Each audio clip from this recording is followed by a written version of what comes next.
A very good morning to all dear children's.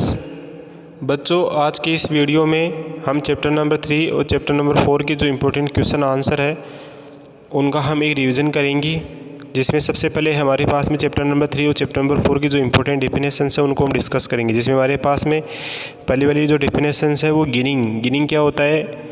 जैसे हमारे पास में कॉटन फाइबर्स जो होते हैं, ठीक है, तो वो उन सीड्स के अंदर होते हैं। तो जो बीजों से जो कॉटन फाइबर्स होते हैं उनको अलग करने की जो मेथड होती है उसको हम क्या बोलते हैं, गिनिंग। देखो, the process of separating of cotton fibre from the seed is called ginning.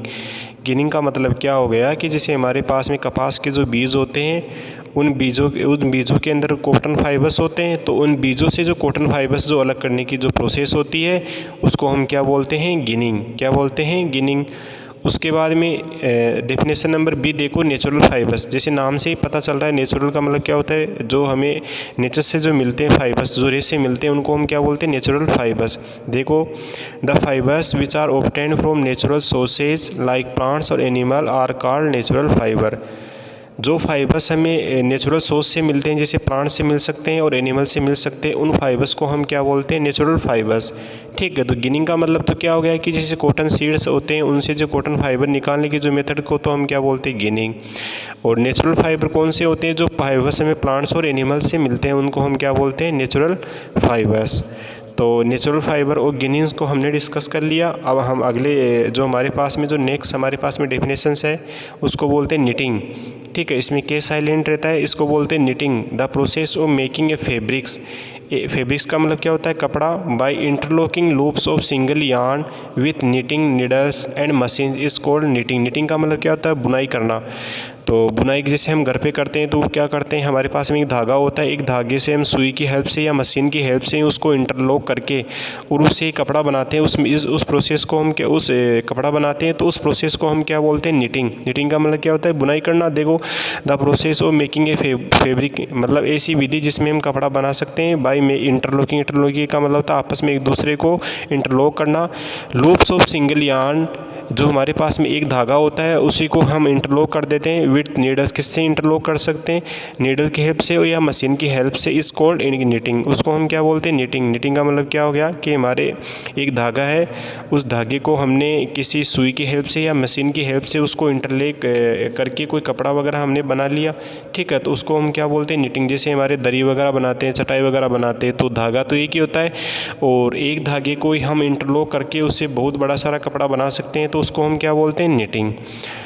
अब हमारे पास में नेक्स्ट हमारे पास में जो डेफिनेशन है वो कौन सी है, मटेरियल। देखो, मटेरियल देखो, the matter of which an object is made is called material. मतलब एक ऑब्जेक्ट होता है वो किस चीज़ से बना होता है, ठीक है, उसको हम क्या बोलते हैं, मटेरियल। क्या बोलते हैं, मटेरियल। अब हमारे पास में जो अगली डेफिनेशंस है वो डेफिनेशन नंबर ई है, ओपेक मटेरियल। ओपेक का मतलब क्या होता है, अपारदर्शी। ठीक है, ओपेक का मतलब होता है जिसके आर पार से हम नहीं देख सकते। Those material through which we can not see at a all are called opaque material.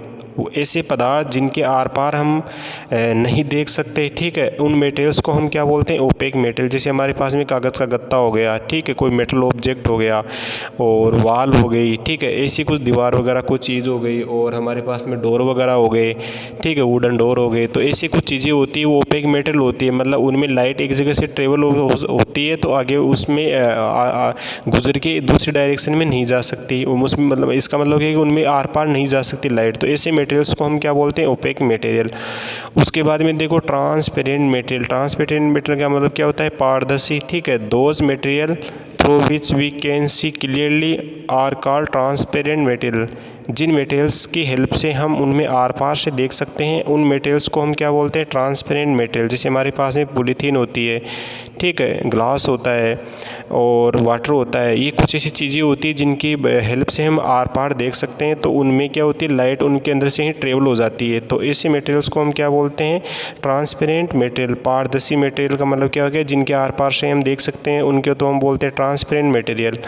और ओपेक मटेरियल वो होते हैं जिनके आर पार से हम नहीं देख सकते, उनको हम क्या बोलते हैं, अपारदर्शी। अब हम अगले क्वेश्चन को डिस्कस करते हैं। क्वेश्चन नंबर 1 हमारे पास में है कि name the 2 groups into which all the living thing can be classified. हमारे पास में 2 ऐसे ग्रुप्स कौन से होते हैं जिनमें हम लिविंग थिंग को क्लासीफाई कर सकते हैं। तो हमारे पास में 2 ऐसे ग्रुप्स हो सकते हैं लिविंग थिंग के कि हमारे पास में प्लांट्स और एनिमल। ठीक है, तो इसका आंसर क्या हो जाएगा, प्लांट्स और एनिमल। जैसे लिविंग थिंग को कैसे क्लासीफाई कर सकते हैं कि हमारे पास में जैसे लिविंग थिंग हो गई, या तो वो प्लांट रहेगा या वो एनिमल रहेगा। अब हमारे पास में क्वेश्चन नंबर 3 देखो, name 2 material having lustre. Lustre का मतलब क्या होता है, जो जिनमें चमक होती है। 2 ऐसे मटेरियल्स का नाम लिखो जिनमें चमकीले होते हैं या जिनमें चमक महसूस होती है। उसमें हमारे पास में गोल्ड हो गया, सोना होता है, उसमें चमक होती है, चांदी में भी चमक होती है और सिल्वर में भी चमक होती है। तो ये 3 मटेरियल्स ऐसे होते हैं। इनके अलावा भी और बहुत सारे मटेरियल होते हैं। तो उनमें क्या होती है, लस्टर होती है, उनमें चमक होती है, मतलब वो ऐसे चमकीले अपीयरेंस, उनमें शाइनी अपीयरेंस होता है। उसके बाद में क्वेश्चन नंबर 3 देखो, name the animal from which wool is most commonly obtain. एक ऐसे जानवर का नाम बताओ जिससे सबसे ज़्यादा वूल ऑब्टेन, कॉमनली हम ऑब्टेन करते हैं, उससे सबसे ज़्यादा वूल हम प्राप्त करते हैं। तो उस जानवर का नाम क्या है, भेड़ ऐसा जानवर होता है जिससे सबसे ज़्यादा जो वूल होती है वो हम प्राप्त करते हैं। उसके बाद में क्वेश्चन नंबर 4 देखो, name 2 gases which are dissolve in water. 2 ऐसी गैसें हैं, कौन सी है जो पानी के अंदर घुल जाती है, जैसे ऑक्सीजन है, कार्बन डाइऑक्साइड। ये कुछ ऐसी गैसें होती है, ठीक है, वो पानी के अंदर डिजोल्व हो जाती है और जिनको हमारे पास में जो पानी में रहने वाले जो जानवर होते हैं उनको सांस लेने में उस ऑक्सीजन को या उसको काम में लेते हैं। जैसे मछली वगैरह है, कुछ जानवर ऐसे होते हैं तो वो लंबे समय तक पानी से बाहर नहीं निकलते हैं। इसका मतलब तो वो सांस कहाँ से ले रहे हैं, तो वो पानी के अंदर जो ऑक्सीजन गैस घुली होती है उसी को ही वो डिजोल्व करते हैं और उसी को ही अपने ब्रीथिंग मतलब सांस लेने के लिए उसको काम में लेते हैं। तो 2 गैसें कौन सी है जो पानी के अंदर घुल सकती है, एक तो ऑक्सीजन गैस है और एक कौन सी है, कार्बन डाइऑक्साइड गैस। अब हमारे पास में क्वेश्चन नंबर 5 है, classify the following as natural fibre and synthetic fibre. ये हमारे पास में कुछ ऐसे फाइबर्स है, तो उनको हमें क्लासीफाई करना है कि नेचुरल फाइबर्स कौन से होते हैं और सिंथेटिक फाइबर्स कौन से होते हैं। तो हमने डिस्कस किया था कि नेचुरल फाइबर्स तो वो होते हैं जो हमें प्लांट्स और एनिमल से मिलते हैं, और सिंथेटिक फाइबर्स वो होते हैं जो हमें केमिकल्स की हेल्प से बनाते हैं। तो नेचुरल फाइबर तो प्लांट और एनिमल से मिलने वाले फाइबर हो गए, और सिंथेटिक फाइबर वो हो गए जो फाइबर्स से नेचर से हमें नहीं मिलते हैं, जिनको हम केमिकल की हेल्प से या फैक्ट्रीज़ के अंदर हम उनको बनाते हैं, उनको हम क्या बोलते हैं, सिंथेटिक फाइबर्स। तो हमारे पास में जैसे ये हमारे पास में कुछ ऑप्शन आ जाएंगे आ रहे हैं इसमें। देखो इसमें नायलॉन है, वूल है, कॉटन है, सिल्क है, पॉलिस्टर है, जूट है। तो इनमें जो हमारे पास में नेचुरल फाइबर्स भी है और सिंथेटिक फाइबर्स है, तो हमारे नेचुरल फाइबर्स को तो अलग करना है और सिंथेटिक फाइबर्स को अलग करना है। जैसे देखो सबसे पहले नायलॉन है, वो कैसा है हमारे पास में फाइबर, सिंथेटिक फाइबर्स। क्योंकि नायलॉन ये ऐसा फाइबर्स है, वो किससे बनता होता है, केमिकल की हेल्प से, तो वो नेचर से हमें प्राप्त नहीं हो सकता है, तो ये सिंथेटिक फाइबर्स की कैटेगरी में चला जाएगा। उसके बाद में देखो ऊन होती है, वो नेचुरल फाइबर होती है। कॉटन होती है, नेचुरल फाइबर होती है। सिल्क होती है, वो नेचुरल फाइबर होती है। पॉलिस्टर है, ठीक है, वो क्या है हमारे पास में, सिंथेटिक फाइबर है, पॉलिस्टर और नायलॉन। क्योंकि ये ऐसे फाइबर्स होते हैं जो नेचर से हमें प्राप्त नहीं हो सकते हैं और हम उनको फैक्ट्रीज़ के अंदर बनाते हैं। उसके बाद में देखो जूट, ये कैसा है, नेचुरल फाइबर। तो ये जूट है, सिल्क है, कॉटन है, वूल है। तो ये तो प्लांट्स और एनिमल से मिलने वाले फाइबर हो गए, तो इसलिए हम इनको बोलते हैं नेचुरल फाइबर्स। और सिंथेटिक फाइबर्स ऐसे फाइबर्स होते हैं जो फाइबर्स हमें नेचर से नहीं मिलते हैं और उनको हम केमिकल की हेल्प से बनाते हैं, जैसे नायलॉन हो गया, पॉलिस्टर हो गया। तो ये कैसे हो जाएगी, सिंथेटिक फाइबर्स।